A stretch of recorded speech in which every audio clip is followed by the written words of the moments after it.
doing? Not a thing. You're not skipping me down eating in these hamburger joints. One thing you gotta learn, eat where the truck drivers eat. They know the right spot. Say, I saw a funny thing up the road just now. Good-looking dame sitting in a car all alone. Yeah, what was she doing? That's just it. She wasn't doing nothing, just sitting there. I got a rule about women. If they ain't breaking the law, let them alone.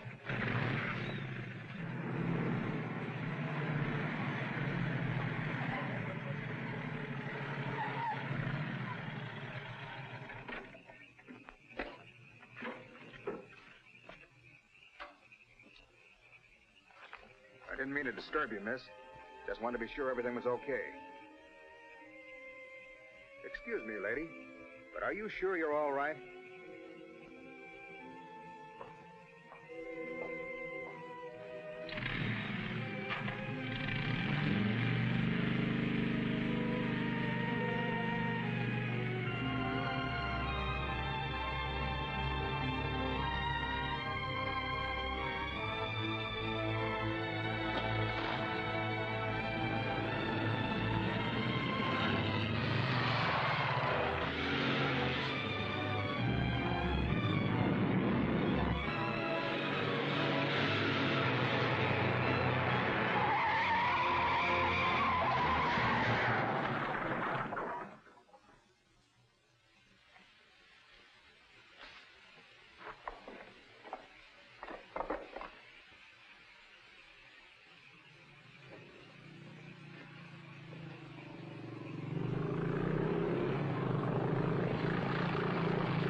How is she?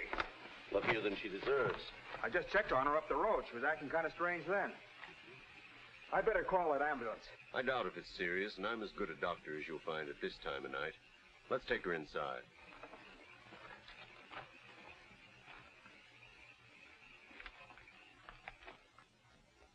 Well, no bones broken. Bruises, that's all. I think you better rest here for the night. I'm a little surprised. You're a beautiful young woman. You've been in an accident. You haven't asked for a mirror. Perhaps that fits with the way you were driving tonight. Perhaps you find the idea of living not very attractive. Is that any of your business, Doctor? As a matter of fact, it is my business. I happen to be a psychiatrist. I don't need a psychiatrist. You won't mind if I disagree with you. Here's a beautiful young woman, apparently well-to-do, apparently in good physical condition, who just doesn't care what happens to her. This is interesting. Not altogether unusual, but interesting. Of course, there are the obvious deductions. It's my life, Doctor, and I prefer to run it myself. And you don't want anyone to see inside it. Perhaps you don't even want to take a look yourself. Many women haven't the courage to face themselves, so they look for escape in one excitement after another. Half my patients are like that. But I'm not one of your patients. If you tell me how much I owe you, I'll be going back to town now. Very well. I'll drive you to the station.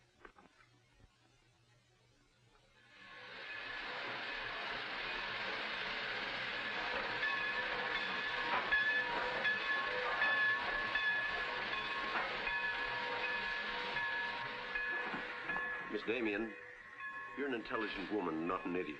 Will you promise me one thing? When you get ready to throw yourself off Brooklyn Bridge, will you come and see me first?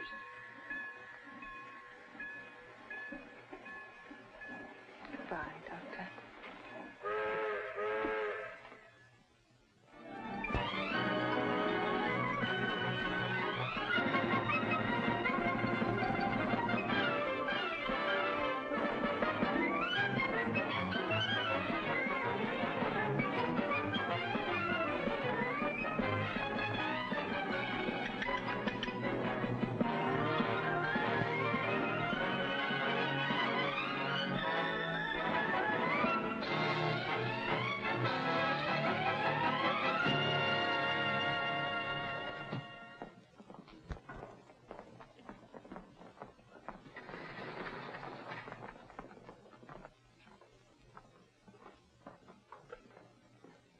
Just what is our trouble?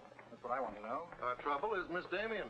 Miss Damien again. She's as pretty as a picture and as stubborn as a mule. But this time, there's a lot more involved than just her opinion.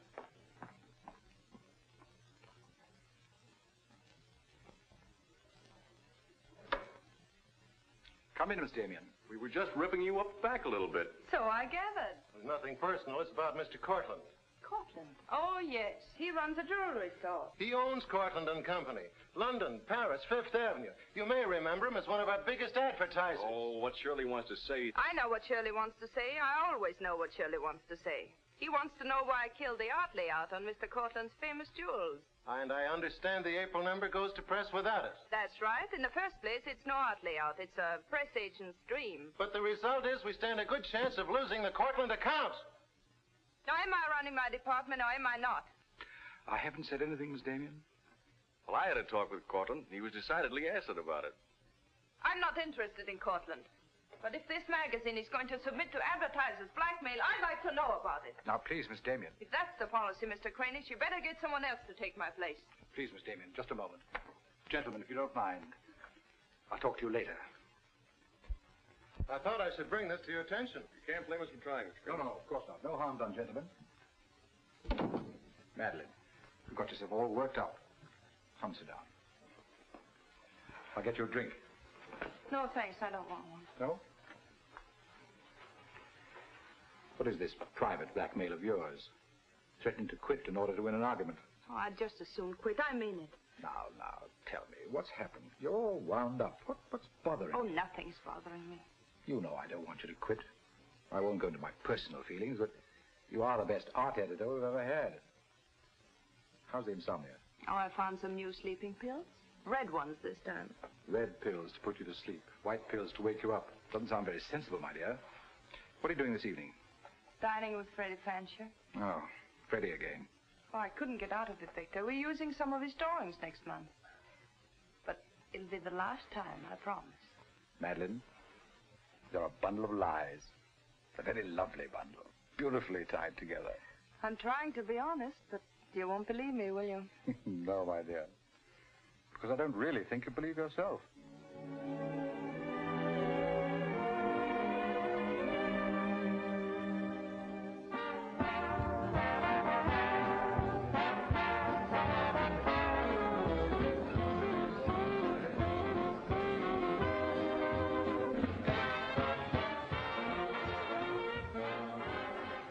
Why do you have to go back to that bore, Freddie Fancher? You haven't even given me a chance to make love to you. You've been doing all right. You know something? It's awfully hard making love to a woman who makes more money than I do. It'd be much easier if you made love to me. Would it? Oh. You're trying to give me the brush off, are you? Well, finally, we understand each other. Well, there you are, Freddie. There's your girl and no bones broken. I'll see you at the office, Madeline. I'd join you if somebody asked me. Nobody's asking. Fair enough. Why do you have to dance with that pollywog? Look, I've told you not to drink. I always drink, particularly when I'm with you. Oh, am I that hard to take sober? You're a voluptuous pain in the neck. I'm going home. You're not going to walk out on me. Come on, be yourself. I've told you I'm going to leave early. But you can't leave me just sitting here in the snow. I'm mad about you. In my own foul way. Good night, Freddie.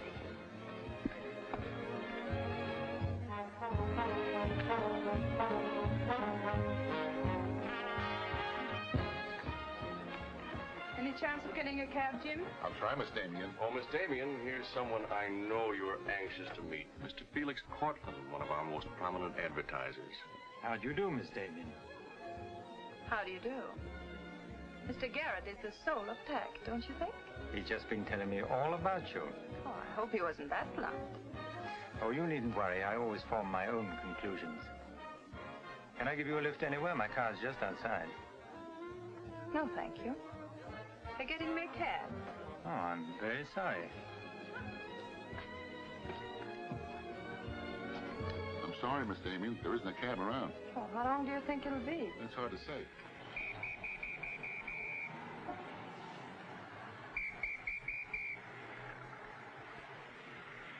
Are you sure you don't want a lift? Well, there doesn't seem to be any alternative. Good night, Mr. Garrett.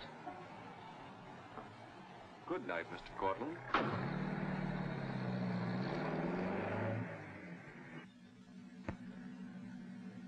I wasn't very polite, was I? Neither was Garrett, for that matter. Oh, he always enjoys uncomfortable situations.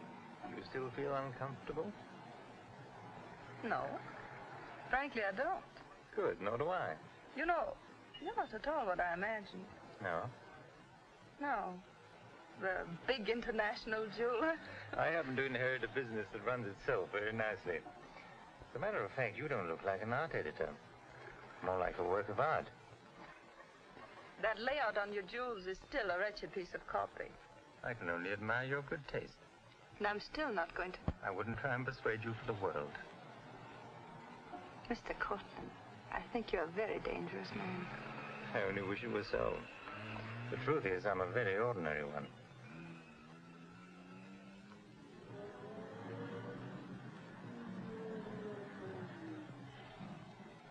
Oh, I'm sorry. I forgot to give you my address. It's my fault. I forgot to ask you. Won't you come in for a minute? No, I don't think so.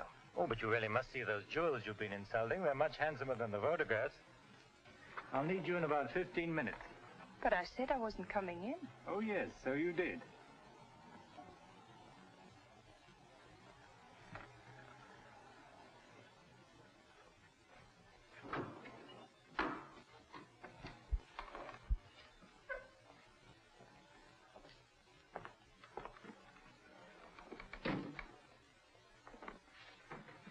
Let me take your wrap. Well, I'm only going to stay a minute, you know. Of course.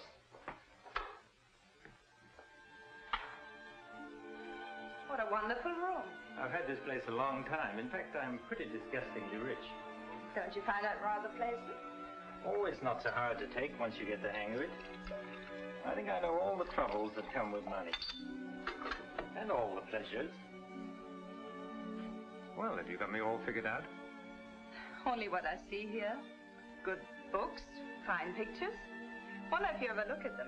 Oh, but I do. I'm a lonely bachelor, and I spend hours here all by myself poring over old manuscripts. You don't expect me to believe that, do you? Didn't my father paint that? Was Stephen Damien your father? Uh-huh. That's very interesting. Is it? I remember when he came here to paint that picture of my mother. Everybody was fascinated by him, especially Mother. Father ended by chasing him out of the house. I'm afraid that's the way it usually ended. My father was very much in love with life. That's a Hungarian custom, isn't it? Mm-hmm. Not exclusively Hungarian. Weren't you going to show me your jewels? Oh, yes, of course. I'd quite forgotten. That's the reason we came in here, wasn't it?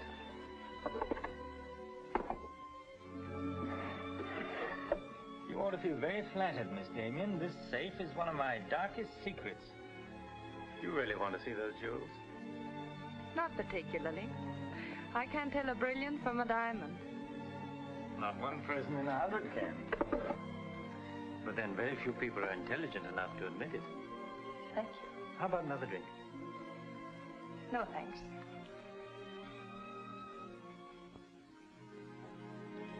You know, you need relaxing. Lots of relaxing. I can hear your nerves snapping like rubber bands. I'm not nervous at all, see? You're a very curious mixture. A highly moral voice. That's not me, that's my mind. A man's mind, I'd say. Why not? I do a man's work. And desperate eyes. Eyes full of shadows. Insomnia does that. Does it?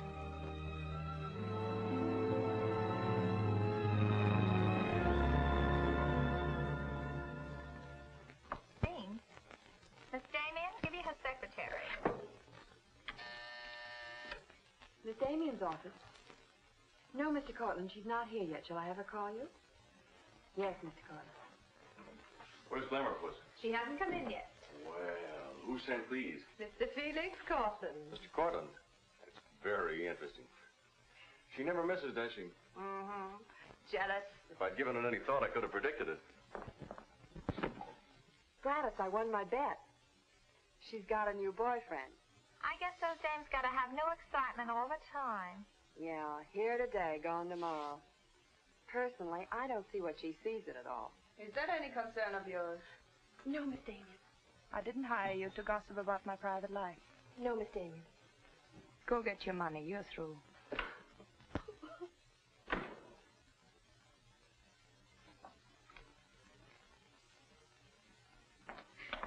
Damien come in yet? What's the matter, sweetheart? Miss Damien fired me. Fired you? What for? He heard me talking about Mr. Cortland. Cortland, eh? Don't you worry, baby. I'll fix that. Understand you fired June. That's right. What's the idea? I don't like people to gossip about me. You don't, eh? No, I don't. Well, it's pretty late to be thinking about a thing like that, and it's a rotten trick to take it out on your secretary. Get out of here. You don't think your life is a secret, do you? Boys were betting 8-5 this morning that the Cortland layout would be in the next issue. You're disgusting. Madeline, why don't you get wise to yourself? Everybody else is. One romance after another. That's your whole life, and you adore it. Get out. You try to dress it up with pretty words, but you don't fool anybody. They know what you are, and you'll never change. Get out! You don't care because it's too much fun.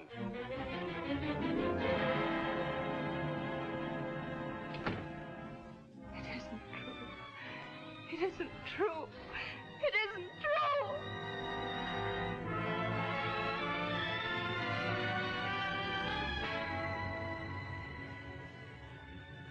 I'm a little surprised. Here's a beautiful woman who just doesn't care what happens to her.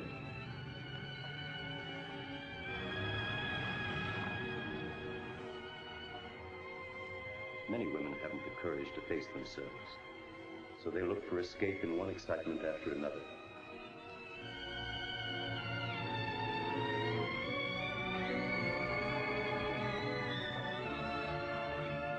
Perhaps you find the idea of living not very attractive. Lady, if you want to kill yourself, why don't you try the fridge?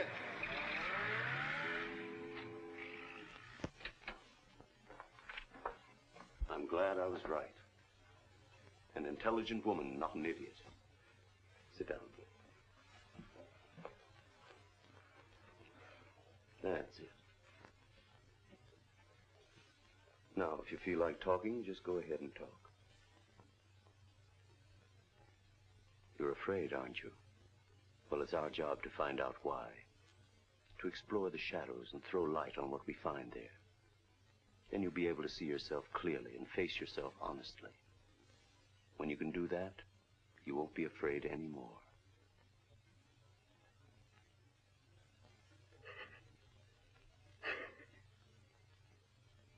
I was living with my father. Mother had left him before we came to America. I was 10. And to me, the way he lived seemed romantic and wonderful.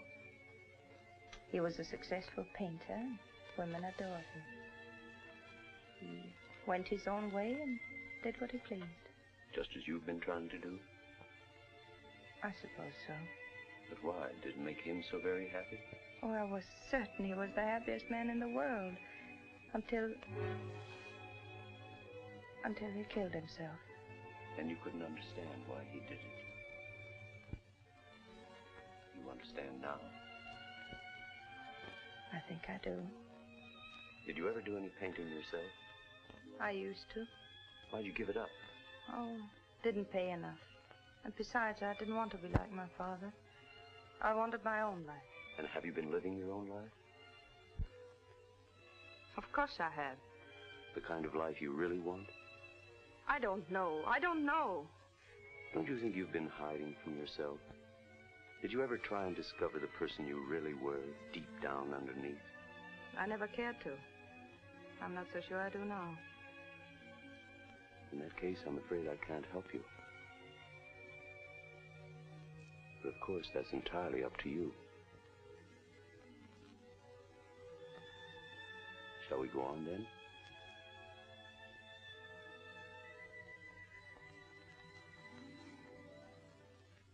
I was doing what I wanted to do. Playing my own way and making my own rules. Nobody was hurt. Nobody but yourself. And it didn't really make you happy, did it?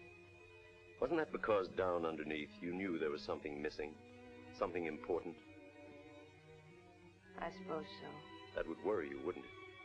And then you would drug yourself with the excitement of more excitement. Oh, I know the pattern, Miss Damien. You're suffering from a disease of the times. A neurotic malady as commonplace as chronic alcoholism. Suppose for a moment that you were an alcoholic. They're much the same, you know. Unsure of themselves underneath. and seeking reassurance from new excitement. Instead of getting at the cause, the drunkard solves his problem by taking another drink. This, of course, is no solution.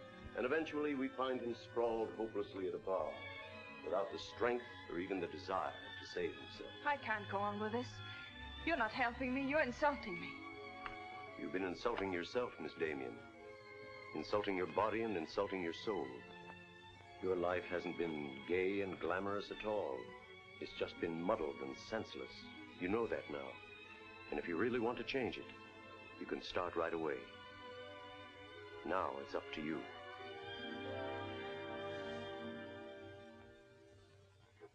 You can have my apartment, Ethel. The rent's paid till the end of the month. Darling, I feel like a vulture, wheeling over your head. I'm not in, whoever it is. Miss Damien's office. No, she still hasn't come in, Mr. Cortland. Well, I don't know exactly. Later in the day, Did he hang up? Yes, good.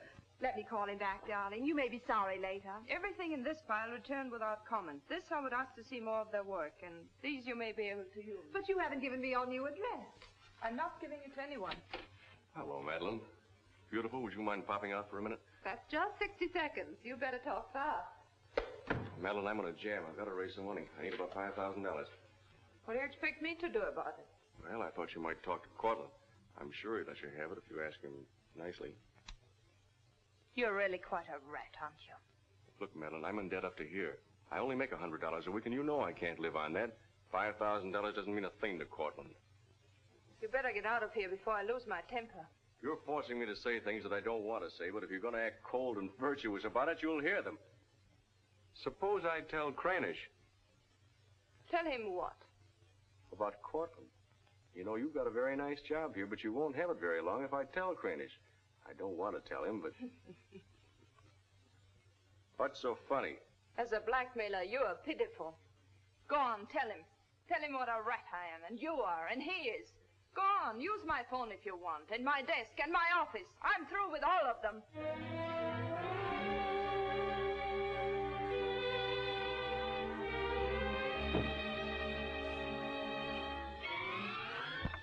Boulevard Magazine. No, Miss Damien hasn't been back. Just a moment, please. I'm sorry, she doesn't work here anymore. You might try at her home. Waldorf Apartments. Waldorf Apartments? Miss Damien? Oh, no, she gave up her apartment. Why don't you try the post office? Dahlgren? Dalton? Damien. Here, Richard Caleb, 137 West 50th Street.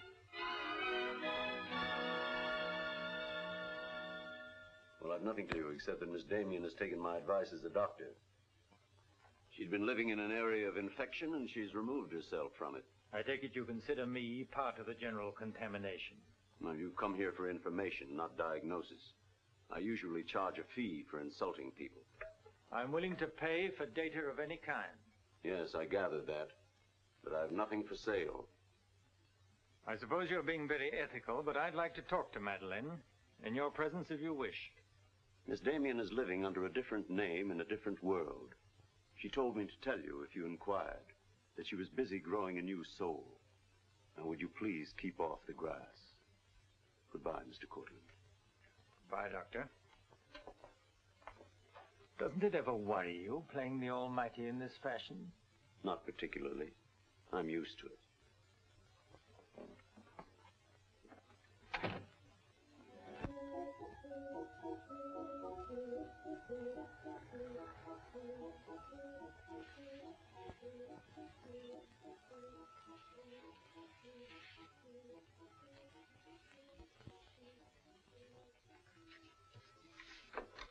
How's it look? It's better than torn wallpaper. So you think I've talent, then? You'll do better after you get the hang of it. I only hope the new tenant will like it. Well, he seems awful particular.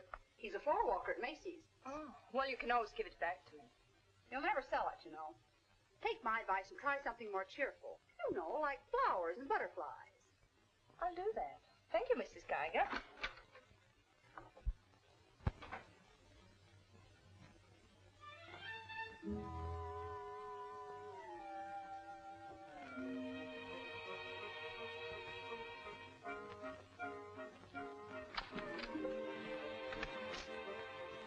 Thanks. You saved my life. Is this yours? Yes. Mrs. Geiger would scalp me if she knew I kept mice in my room. Well, why do you keep mice in your room? Pathology is part of my homework. I really shouldn't bring these fellas out of the lab, but, well, I got kind of attached to this one. Oh, thanks again. Hey. Women are supposed to scream. Aren't you afraid of mice? Well, no, but next time I'll scream.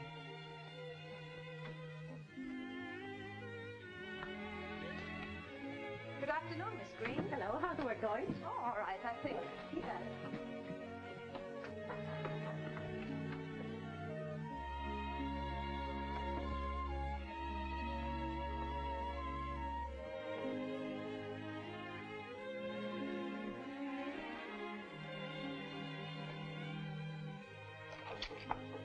Come in. Hello. Hello.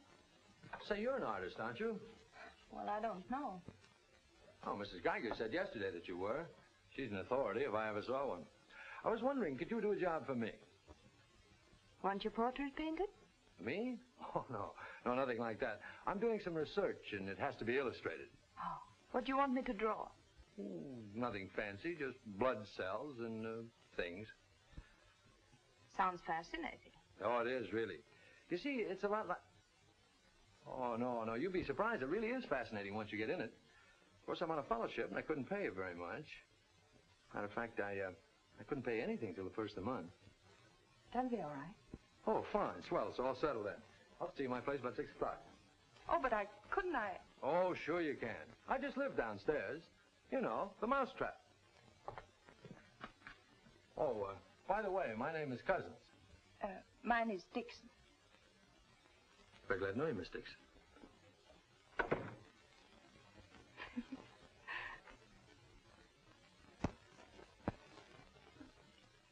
Just what am I drawing? Am I allowed to find out? Sure. Effective anti-reticular serum on cell tissue. That's all I wanted to know. Oh, say, that's quite good. I'll take it to the lab with me in the morning. Just about ready for the next one. Do you realize it's 12 o'clock? Oh? I haven't had my dinner yet, and you haven't either. Oh, gosh, I'm sorry, but, well, I got so wound up on this. So did I, but now I'm hungry. Well, tell you what let's do. We'll go out and eat. That's a brilliant idea. I'll get your coat. Do you do this all the time? Only since I got out of the Army. I was lucky to get this job of research. Now I've got to get it finished. Then what? Oh, then I go back to Oregon and become the usual respectable small-town doctor. No mice? No. No mice. Head colds and belly aches. $5 a visit. Maybe you'll like it. You'll get some rest. Oh, I'll get plenty of rest, all right, but I don't think I'll like it. You folks going out this time of night? That's right. We're meeting a few friends at the Busy Bee cafeteria. We don't want to miss the floor show. We'll have to hurry. See that he eats. He hasn't got any more sense than a goose. I'll feed him with a spoon. I got onto it first up in a little town in Germany while I was still in the Army. I'd met a couple of Russian medical officers who were working on anti-reticular, and, well, they were pretty steamed up about it. Kaiser? No, thanks. We got together the first night over a bottle of vodka. I remember the town was still burning. Maybe it was the vodka, but anyhow, we got to talking about anti-reticular, and, well, I guess I got pretty excited. You mean you speak Russian? Over a bottle of vodka, anybody speaks Russian. Care for some coffee? No, thanks. I've milk. Oh, one, please.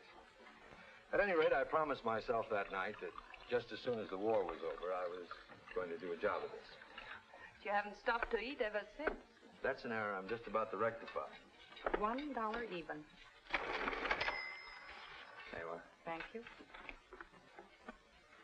Thank you. You, sure you've got everything you want? Oh, yes, thanks. You know, I don't think you're much of a doctor.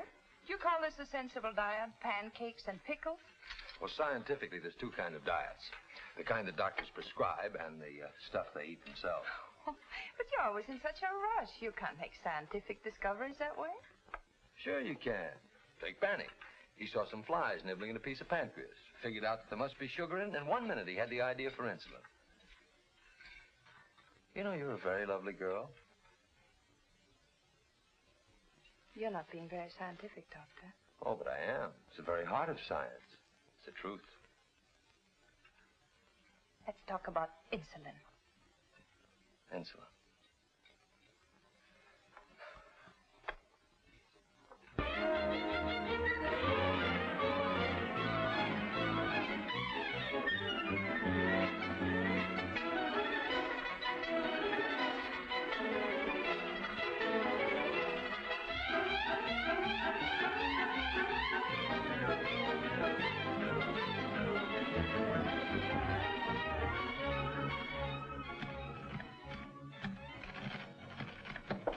Come in.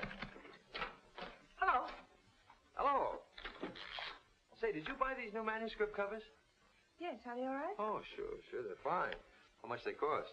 Oh, nothing at all. Something like 20 cents. Oh, nothing at all, huh?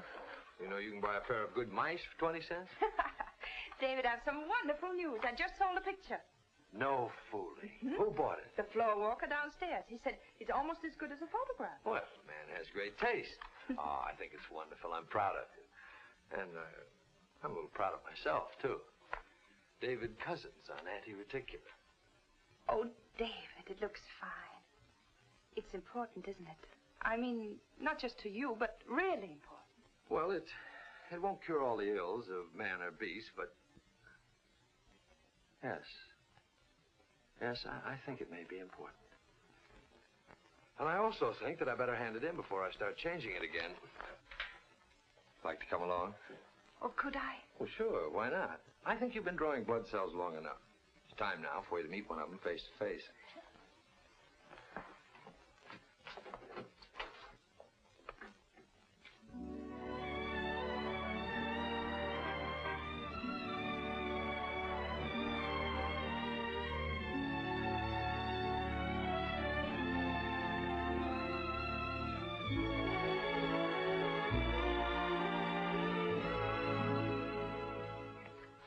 I hope your text is as good as your illustrations.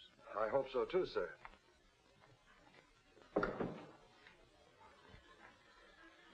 Well, that's that. You didn't tell him they were your drawings, did you? I didn't tell him they weren't. Come on, I'll show you my lab.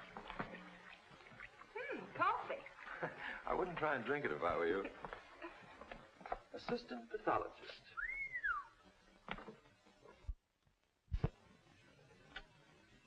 Well, this is me. How do you like it? Oh, I think it's wonderful. But how do you find anything in this place? Been here for 6 months and I haven't lost anything yet. Doesn't matter anyway. The boss okays my research, I'll be out of here in a week. Back to Oregon? Yes, back to Oregon. All that way just to make a living. Is it as bad as all that? Oh, what's the use in kidding, Madeline? I'm so much in love with you, I can't see straight. I haven't done any work in here for days. I just sit around waiting until I can see you. I know. Because that's just what I do. Wait to see you. Darling. Oh, darling, I never felt like this about anyone before. Tell me, when did you first know? Oh, when I first saw you, I think. Yeah, me too. I'll never forget you standing in that hall with a mouse in your hand. Only I didn't know then what was happening. I thought I had the flu. Will you marry me? Oh, David. Well, will you? We don't know each other. I mean, you don't know me. Oh, but I do. Of course I know you. Now, what do you want to know about me? David Cousins, M.D., University of Oregon, Captain Medical Corps Reserve, young, healthy, and very much in love. Will you marry me? Oh, please don't ask me now. Well, I've got to ask you now. I want to marry you now. Please give me time, David. I'm all mixed up. I'd like to go home now. All right.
You haven't answered a rather important question I asked you.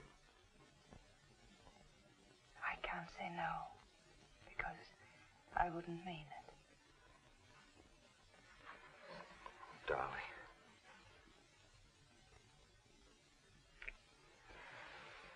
David, I do love you.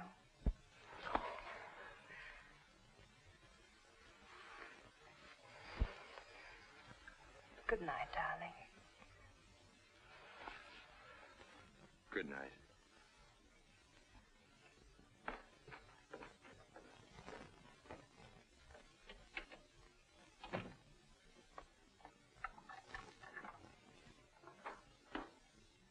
Hadn't you better close the door?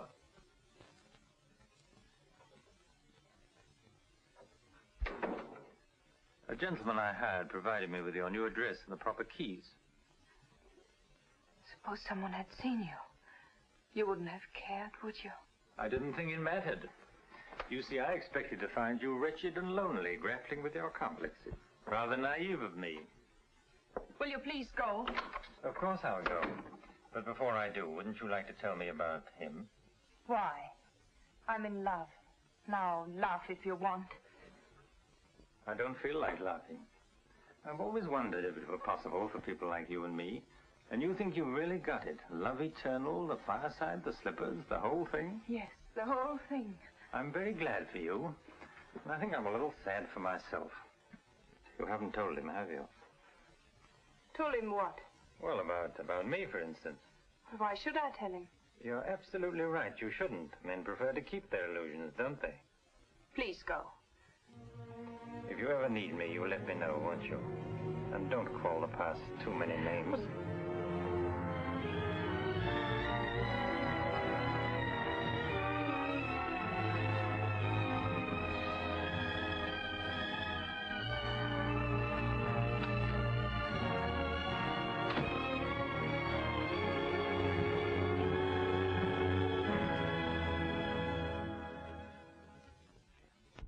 What you say. I'm going to marry him just as soon as it can be arranged. You want to run away from your problem? I'm not running away. How you know?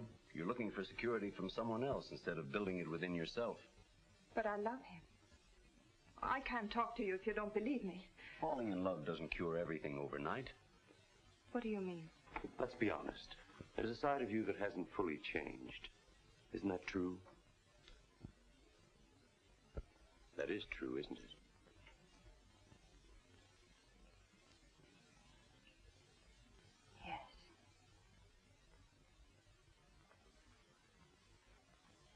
Have you still not told David about yourself? I couldn't tell him.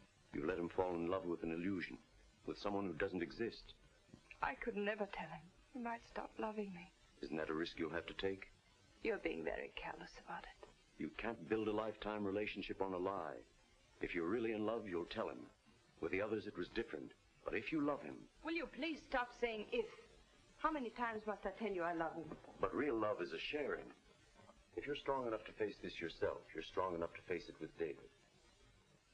Oh, I can't do it. I can't risk the only happiness I've ever had.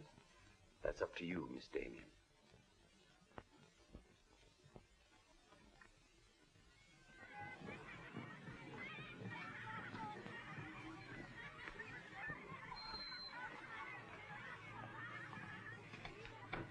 Hi. Hello, darling. You're home early, aren't you? Well, I didn't get fired, if that's what you mean. Dr. Lutz read my paper. Really? What did he say? Well, he liked it. Oh, David, that's wonderful. The only trouble is he thinks it's so important he wants me to go to Chicago and read it before the convention. Oh, David, no. Oh, that's not my idea. I don't want to go. Well, when will you have to leave? Tonight. Got to catch the 8 o'clock plane. And when will you come back? Oh, I don't know. A few days. But I'll tell you what. As soon as I get back, let's get married. You can get a license in 3 days, and it only takes 15 minutes to get married. You still want to marry me, don't you? Oh, more than anything in the world.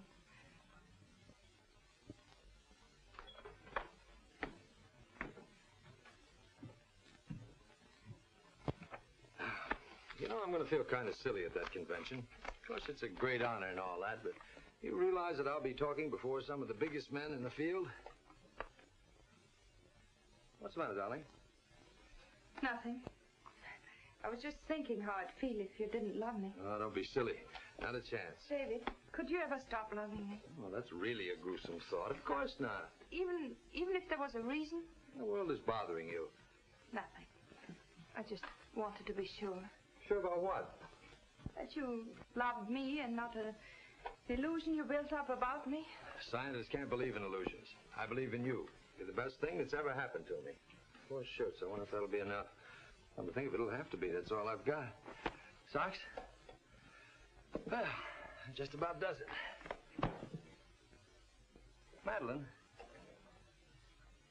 was there something special on your mind?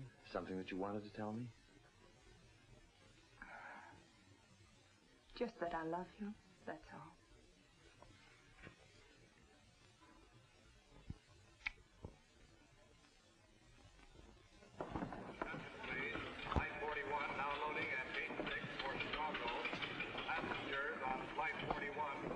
Write me every day? Every day. Hope you miss me. Hope you suffer like a maniac. I will, I promise. Oh, gosh, I hate to leave you. You know, I'm going to be jealous. Jealous of what? Oh, I don't know. Nobody, everybody. Just jealous. Darling, I belong to you. Don't you know that?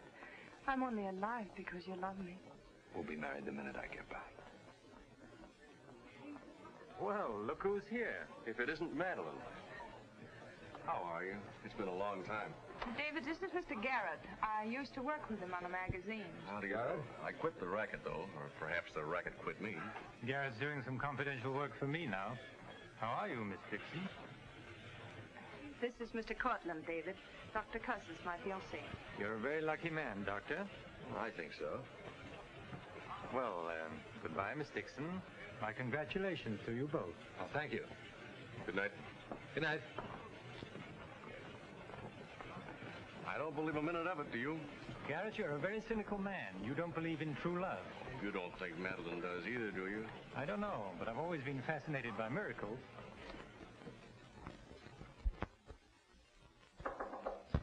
Come in. Telegram for you, Miss Dixon. I thought I'd bring it up myself. I thought it might be important. The news? He won't be back till Friday. That's men for you. You never can count on them. Oh, I forgot. A doctor somebody called you, said you were to call Miss Ethel Royce. She's been trying to get in touch with you. Friend of yours? Yes. I suppose you got your own reasons, but you ought to get out and see your friends, instead of sitting in this room all day and all night. Thanks, Mrs. Geiger. None of my business, mind you.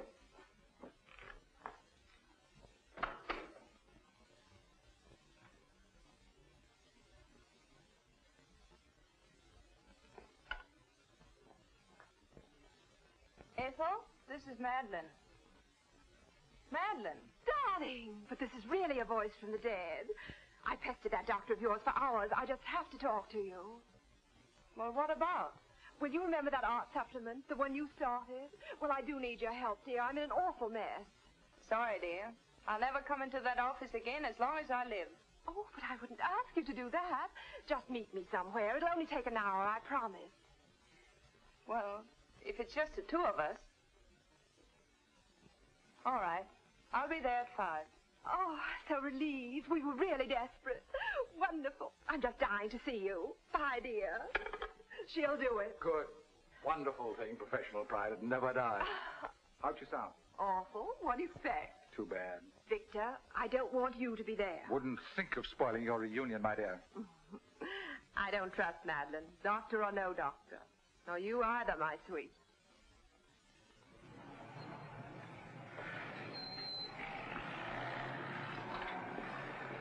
Hello, Miss Damien. Glad to see you back. Glad to see you, Jim.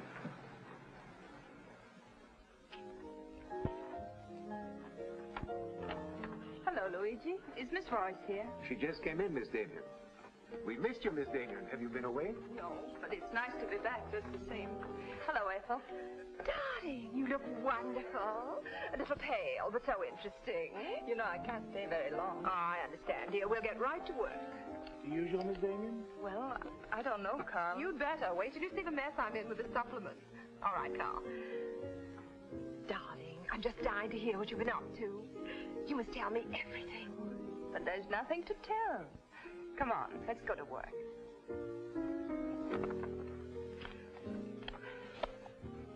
You're just marvelous, my dear. You made the whole project seem utterly simple and practical.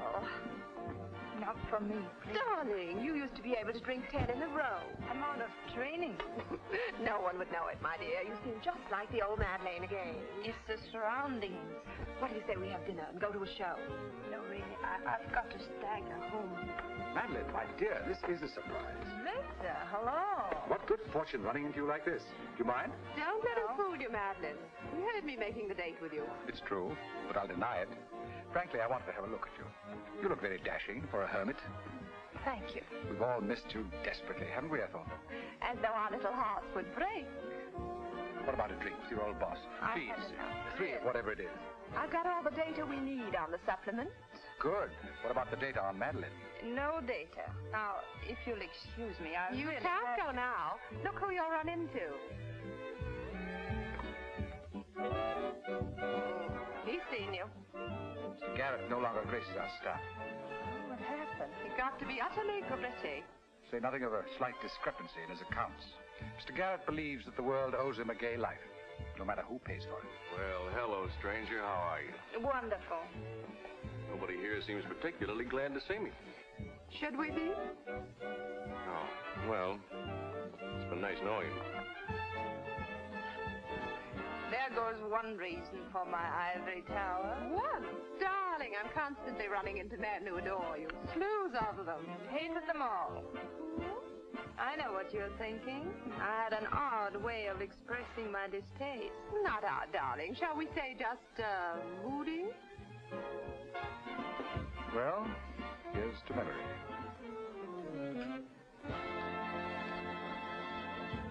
May I speak to Mr. Cortland, please? Just a moment, sir.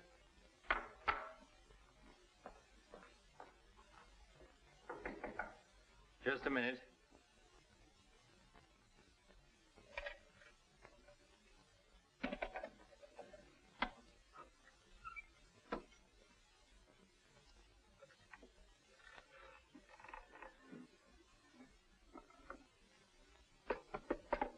Come in.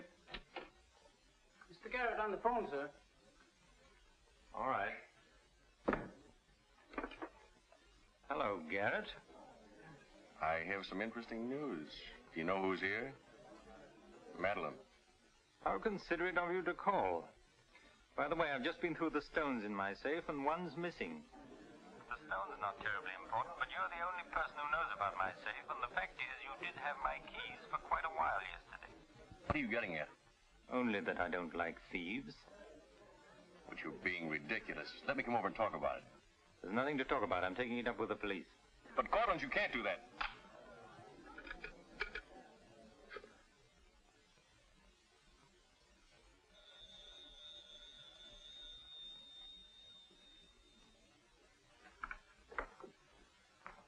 Mr. Garrett again, sir.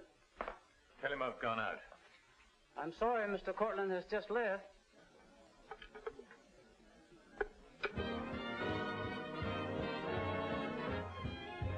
Are you all right, darling? Of course I am. You're not going to disappear again. Oh, yes. Back to my treetop.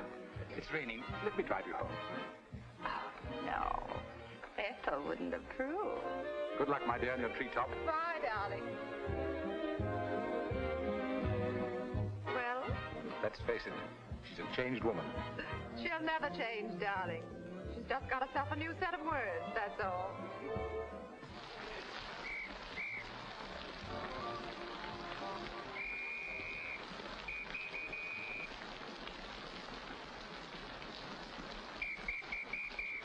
Madeline. Hop in. No, thanks. I'm waiting for a cab. Don't be silly. There are no cabs. You'll get drenched. Please. I'll drop you off. I'm going home alone. Come on, in you get.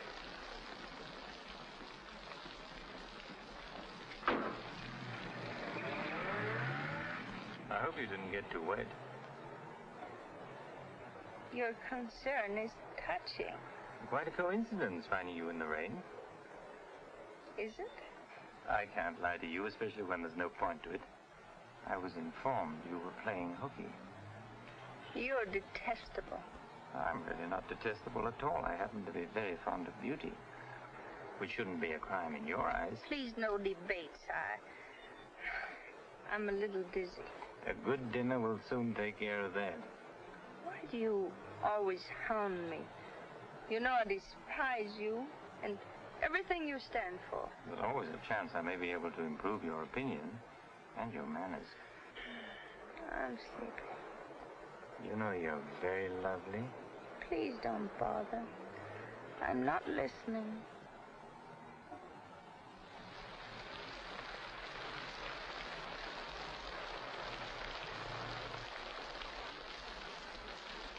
Where are we? Don't you remember you visited here once upon a time? You're foul. You said you were taking me home. You forgot to mention the subject. A significant omission, as your friend Freud would say. Come on, I'm getting soaked. Launch you. I'm going home. Right after dinner. Think how wonderful you'll feel when you slap my face.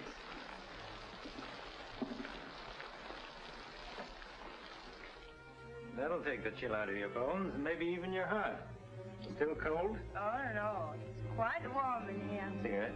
Thanks. Very warm. Light? No, I'm not really detestable, am I? No. I am. Why? Because I ought to go home. In this rain, you mustn't even think of it. You see, you are detestable. And you've been very annoying for months. Madeleine, we belong together. You know that. No, I don't know that. Of course you do. We feel the same way about life. You're not making sense, Mr. Cortland. Why make sense? Doesn't this make more sense than talking and lying? No sense at all. Then what would you call it, darling? Stupid. Madeleine, you're wonderful. Stupid. You're sweeter than ever. I'd better see who it is.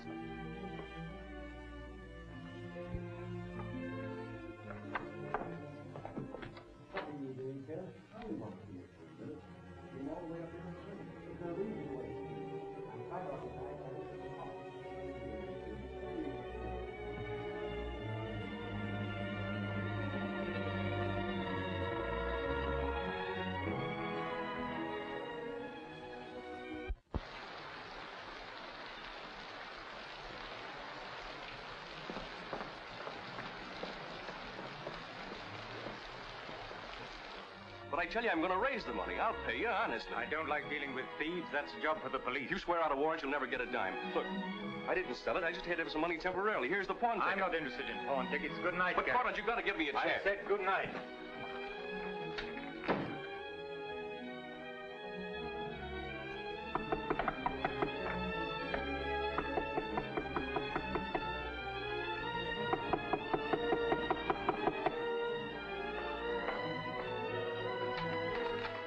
Let me talk to you. Let me explain this. You stupid fool.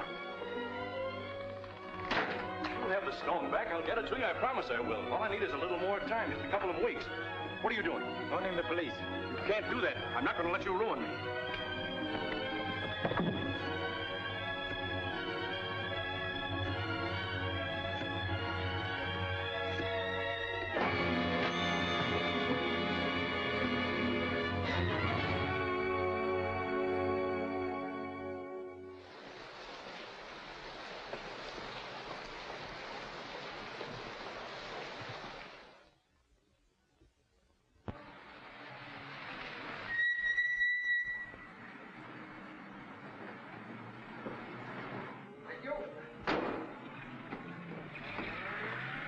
Very lovely this morning, Mrs. Geiger. You wasn't expected back until Friday. That's what I like. A cheery welcome home.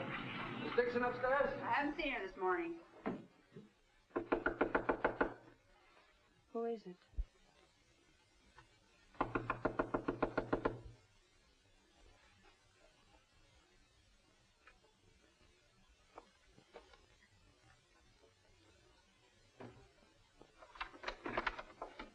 Hi. Darling. Oh, I couldn't wait till Friday. I just said my little piece and ran out on them. Oh, I needed you so badly. I feel lost without you. Don't ever leave me again. Oh, that you can depend on. Say, I've got big news. I'm a success. Oh, tell me all about it. I wonder what's the matter with you. You don't look very good. Come on, I think you better get back in bed. Now then, first, I don't have to go back to Bellyaches in Oregon. You're not marrying a small-town country doctor, young lady. You're marrying a promising young research scientist. At least that's what Dr. Broder says, and he ought to know. He's got a long white beard. Oh, darling, I'm so proud of you. I think I'll take your temperature. Gee, I wish you could have been there. When I finished reading my paper, they all got together and offered me my own laboratory in California. I still can't believe it. There it is, right in the paper. You'll find it on the bottom of page 10.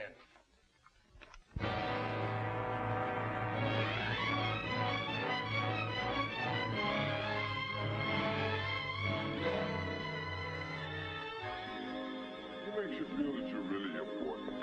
You know what he said to... Madeline. Madeline, what's the matter? David. Oh, darling, you're cold as ice. You've got a chill.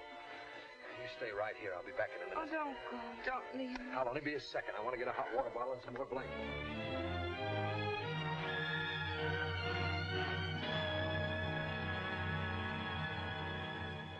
Miss Madeline Dixon at home? I don't know. Friends of hers? We're from police headquarters. Where's the room? Upstairs. What do you want to see Miss Dixon about? We'll tell her. Well, perhaps you'd better tell me first. Miss Dixon isn't well. Who are you? He's a doctor. He lives here. If it isn't important, I suggest you come back tomorrow. It's important. Could you get some extra blankets and a hot water bottle, please? You a friend of Miss Dixon's? Yes, why? Just asking. Well, what is it, an accident or something? I wouldn't call it an accident. We should cut out this mystery and tell me what it's all about. Okay, Doc, take it easy. Madeline, these men are from the police. They want to... We'll take over from here, Doc. I'm Sergeant Patelli. This is Sergeant Beitler. You're a friend of Felix Cortland's, weren't you? Matter of fact, you were with him last night. No, I wasn't. Did you see Mr. Cortland any time yesterday? No, I didn't. Now, look, Miss Damien, we wouldn't be here asking questions unless we already knew most of the answers. Oh, wait a minute. Her name's not Damien. I think you've got the wrong party. I think maybe you've got the wrong party, Doc. Her name happens to be Damien. This happens to be a case of murder. Take a look at that newspaper. I want to know what's going on in here. This is my house, and I've got to know. Sorry, madam. We'll talk to you later. As long as I've been here, there's never been police Take in her this and see house. what you can find out. lady. Come along.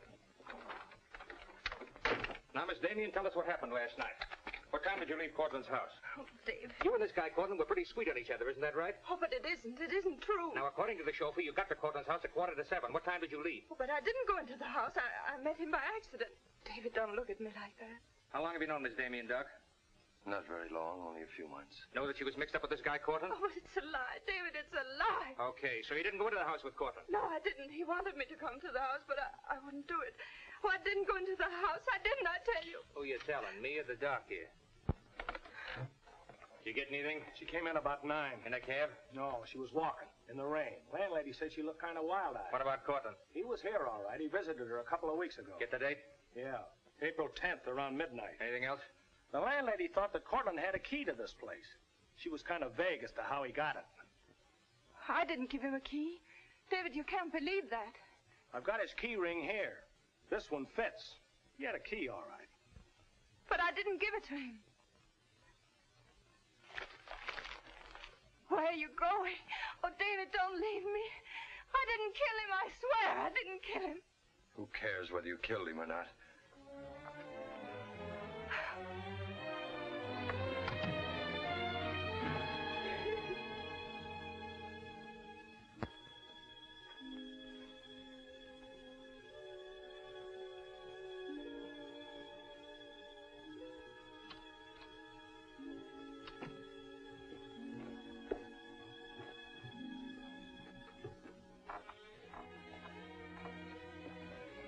Could I see him for just a minute? Well, it isn't regulations. Okay, 60 seconds. David, please listen to me. You lied to me. You've always lied to me. But I'm not lying now. I didn't want to go with him. He said he'd drive me home. And he made love to you, didn't he? Oh, don't deny it. Of course he made love to you. He had a key to your room. I should have told you many things. I tried to, but I just couldn't. If this thing were so innocent, you would have told me. When I said I was in love with you. When I asked you to marry me. I was afraid, David. I was afraid you wouldn't understand. You bet I wouldn't. Before I met you, I was horrible. But you changed all that. You made me sane and happy. Why keep on lying? You tried that upstairs and it didn't work. Look, I was in love with you. All right, I made a mistake. I thought you were something wonderful, and you turned out to be something else. So let's just forget about it. The only thing that you can do for me is let me alone. I love you, David. I'll always love you.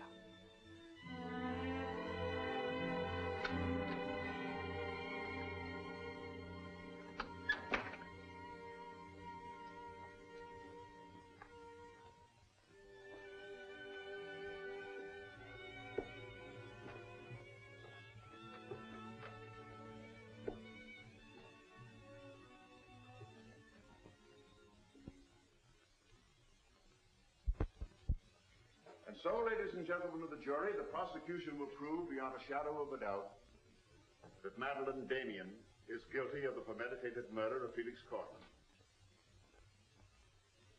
We will prove that she was in his apartment the night he was murdered.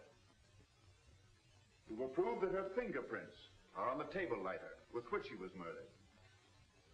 And we will prove further that she had a motive for the murder. For after all, this is a very simple story. To one man, Dr. Cousins, she was a pure and noble woman. To the other, Felix Cortland, an irresponsible light of love. Too self-indulgent to be faithful to the man she wanted to marry. Too weak and lacking in character to break with Cortland. Her twisted soul was bent on a heartless deceit. To make one man believe what all others knew to be a lie. And when Cortland threatened to expose her, she went to his apartment to plead with him in the only way she knew. She embraced him. She made love to him. And when, in spite of that, he threatened to expose the lie that she was living, she silenced him forever. Ladies and gentlemen of the jury, the state asks you to find Madeline Damien guilty. Guilty of murder in the first degree. On the night Mr. Cortland called on the defendant, did you let him into her apartment? I certainly did not. How did he get in then? He must have had a key of his own. The key of his own. Where was the defendant when he arrived? Out with the doctor, I suppose, pulling the wool over his eyes.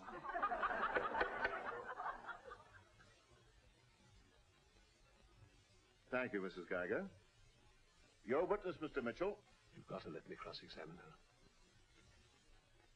No questions. Miss Damien, I can't defend you properly if you won't let me. We've got to put up a fight. Fight? What for? And now, Mr. Garrett, just what was the nature of the work you did for Mr. Cortland? Well, most of it was personal. Confidential secretary, I suppose you'd call it. And in that capacity, you were in a position to learn a great deal about his private life? Yes, of course. Did Mr. Cortland know that Miss Damien was lying to Dr. Cousins and concealing her true character from him? I'd rather not answer that question, Mr. O'Brien. You see, both Miss Damien and Mr. Cortland were friends of mine. Yes, I understand. Well, let's get back to the meeting at the airport. What was the attitude of the defendant when Cortland saw Dr. Cousins? She was embarrassed, naturally. Yeah. She was embarrassed, naturally. Thank you. Your witness, Mr. Mitchell.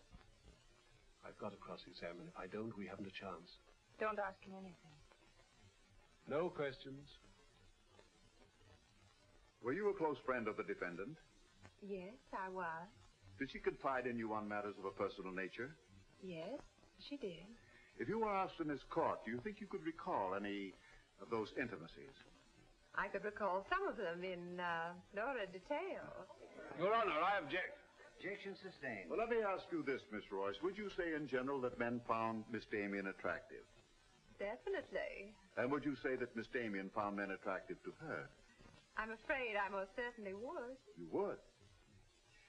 What were the relations between Miss Damien and her former employer, Mr. Cranish? They were friendly. In your opinion, was there anything more than friendly? I object, Your Honor. The question calls for the conclusion of the witness and is prejudicial. Objection sustained. Dr. Cousins, I'm Dr. Caleb. Miss Damien's a patient of mine. I don't happen to think she's guilty of murder, do you? No, I don't. She may be guilty of other things, but in there she's being tried for murder. And she won't even defend herself. She's got a pretty good lawyer, hasn't she? She needs your help, Doctor. In her own mind, she's not on trial for murder. She's on trial for those other things. And it's not the judge who's trying that case, it's you. I don't want to be rude, Doctor, but I don't think you know what you're talking about. I'm sorry to disagree. You see, I've been treating Miss Damien for some time. I happen to be her psychiatrist. Dr. Caleb. I'm sorry to have bothered you, Doctor.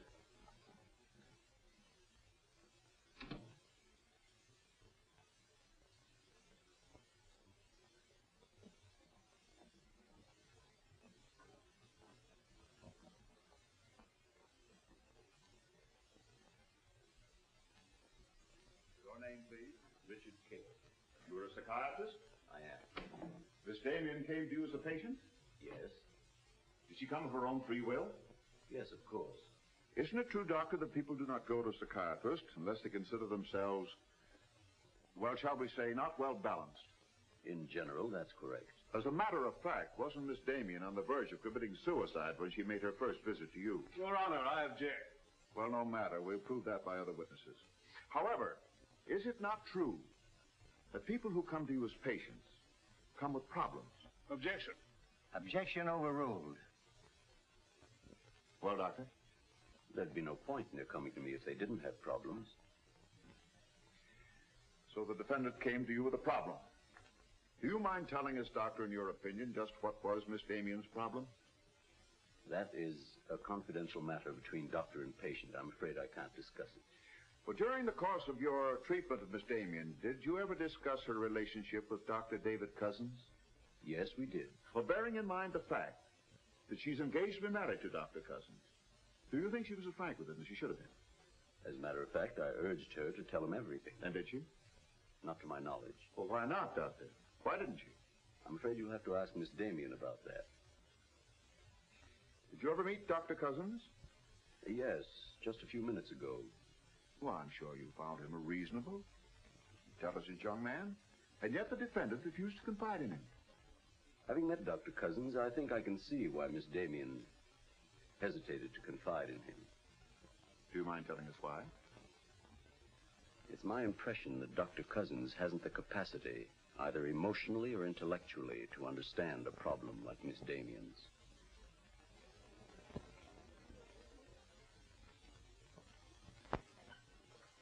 How's the trial going, Doctor? Not very well, I'm afraid. There's a Dr. Cousins in your office. Oh? You said you weren't expecting him. As a matter of fact, I was expecting him. Hello, Doctor. Sit down, relax. Tell me, is this a professional or a social call? Dr. Caleb, you said some pretty rough things about me this afternoon. Yes, I did, didn't I? I think I'm entitled to an explanation. So do I. As a matter of fact, I'm very glad you came over. I wanted to talk to you about Miss Damien. I'm not interested in Miss Damien. I'm glad to see you're still in love with her. And I'm not in love with her. All the better. Then we can approach the subject of Miss Damien as one scientist to another. You see, I'm interested in Miss Damien because she's a patient of mine. I believe I was well on the way to solving her problem. It would be most distressing to me if she were to die now for a crime she didn't commit. It would be as though you had lost one of your white mice, one that you had just inoculated. What's all this got to do with me? Only this, that when you testify tomorrow, you'll be asked to tell the truth. The whole truth. The whole truth about a human soul is a complicated proposition. Now, I'm not going to tell you anything about Miss Damien that you haven't already heard. But isn't it possible that you've picked up a few stray facts and added them up to a conclusion that's entirely wrong?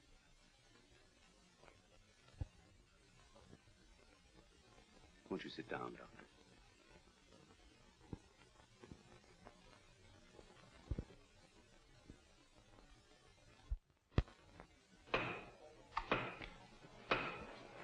Hear ye, hear ye, hear ye. The court is now on stage. Call your next witness, Mr. O'Brien. Dr. Cousins, please. This will be their last witness. You've got to let me put you on the stand. I tell you quite frankly, Miss Damien, if you won't testify, you haven't got a chance. Raise your right hand.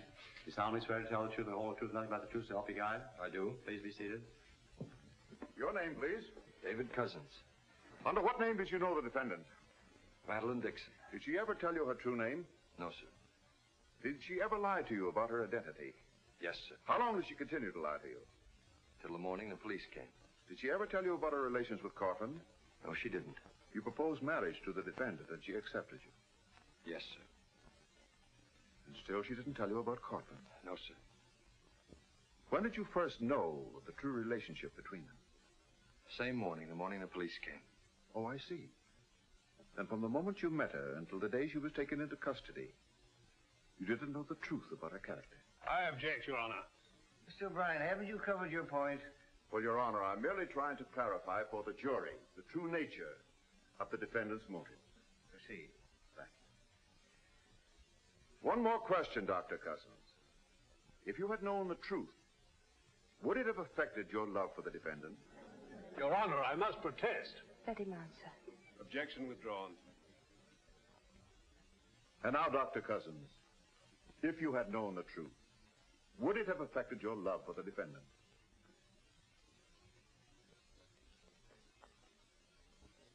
I was in love with Miss Damien then, and I'm in love with her now.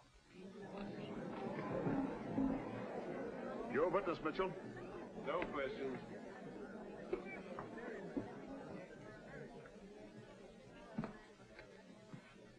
Did you really mean it? Yes, I really meant it.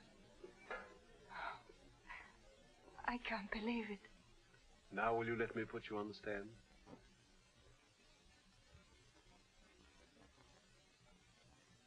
You admit you went to Cortland's apartment that night? Yes.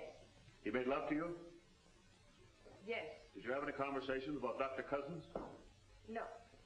Positive? Yes, I am. Well, tell me, Miss Damien, were you in love with Felix Cortland? No, I wasn't. Were you in love with Dr. Cousins? Yes. Oh. But you went to Cortland's apartment nevertheless. Yes, I told you that. You were in love with one man, yet you chose to visit the apartment of a man you didn't love. Did you go of your own free will? Yes. Mr. Cortland didn't force you or threaten you? No. Then why did you visit him? I don't know why. I made a mistake. You made a mistake. As you told us on several occasions that you and Mr. Cortland were interrupted by a mysterious intruder. Can you tell this jury anything definite about that person? Anything at all? No, I didn't see him. You didn't see him? I only heard his voice. You seemed very certain it was a man. It was a man. What did he say? Well, I don't know. They were talking in the hall. I couldn't tell what they were saying. Yes, you heard a voice. You were willing to swear it was a man, and you couldn't hear what he said. Now, what sort of a person do you think would be calling at that time of night? A bill collector? A man selling magazines? Or perhaps even a burglar? Why not a burglar? Mr. Cortland was a very wealthy man. He must have been a very timid burglar because nothing was stolen. Of course, you realize that Mr. Cortland kept his jewels in a vault at the store? Not all of them. He kept some at home in his safe. Safe? What safe? The one in his living room? You didn't by any chance see that safe, did you, Miss Damien? Yes, I did. The court, please. This is the first we've heard about a safe. I asked for a recess to examine the apartment. Well, Your Honor, we've been all over the apartment. But if there is a safe, and if it has been robbed... Gentlemen, court is adjourned until tomorrow morning. I suggest the district attorney, an attorney for the defendant, examine the apartment together.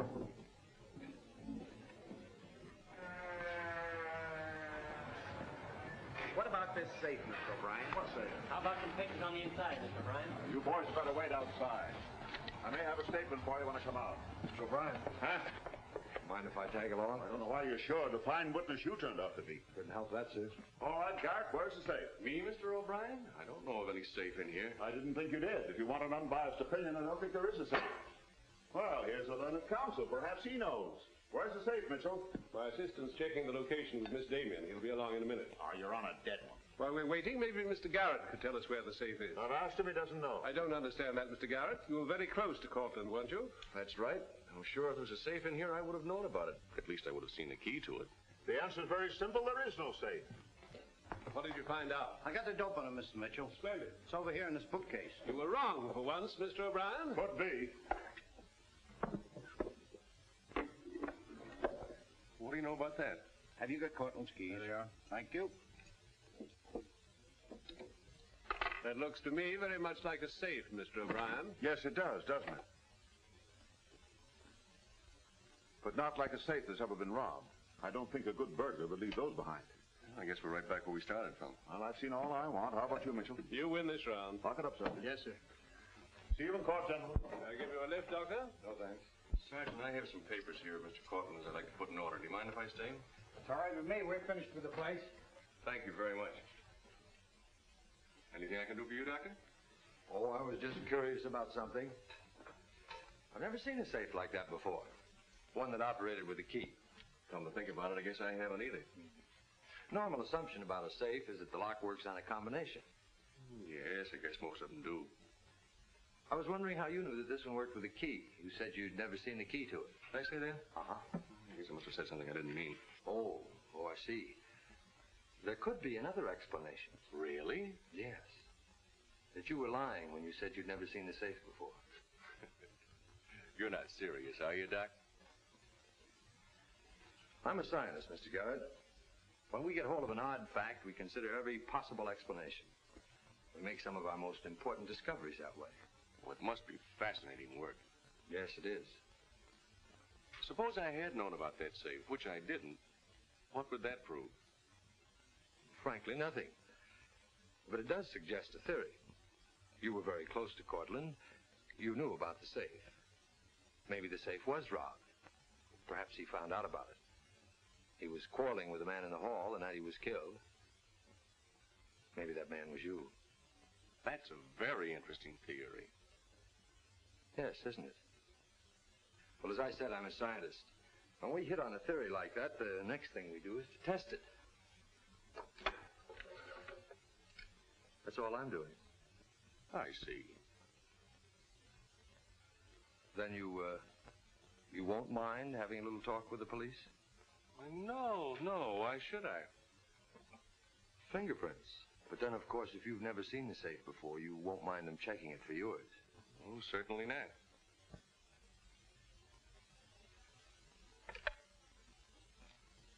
The number is Spring 73100.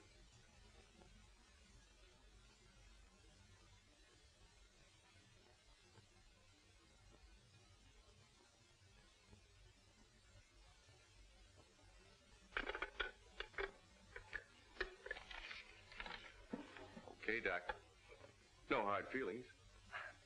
Don't you think this sort of thing is rather out of your line, though? I guess maybe you're right. Bye, Doctor. Goodbye.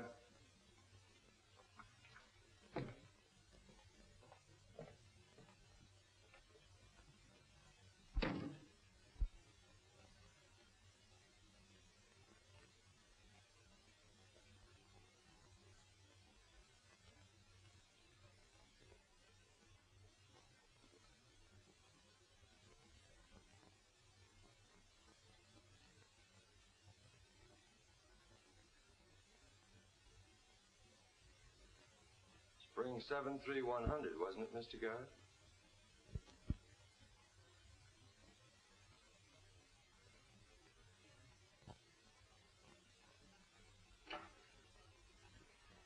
I guess maybe I underestimated you, Doctor.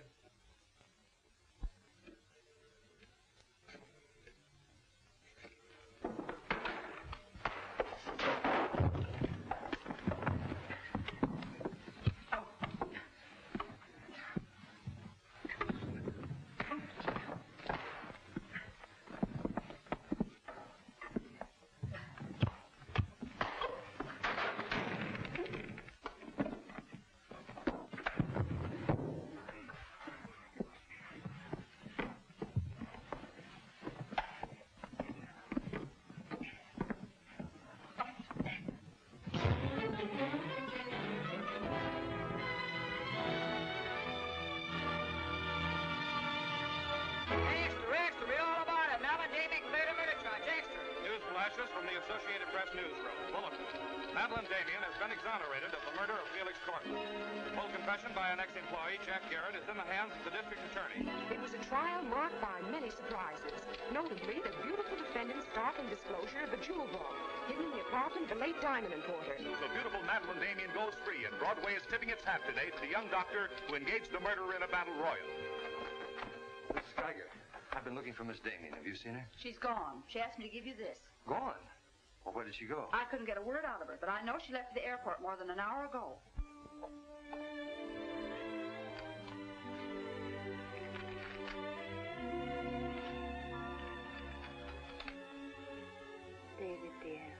I can still hear your voice in that courtroom, and I'll never forget what you said. You did much more than save my life. You made my life worth saving. I can't bear to tell you how much I love you and want to marry you. But right now, that wouldn't be fair. I'm going away for a while. I want to be terribly sure, after all this, that I can really be the kind of person you once thought I was. Maybe after a while that will be possible. And then, when we're both sure, David, please ask me again. Goodbye, my darling.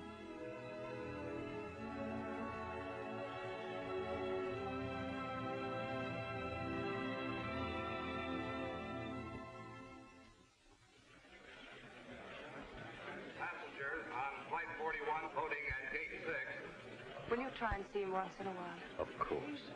You see, I want to be sure of myself. I'm sure of you. Are you really? After what you've been through, I'm very sure. All aboard, please. Goodbye. I still think you're making a mistake.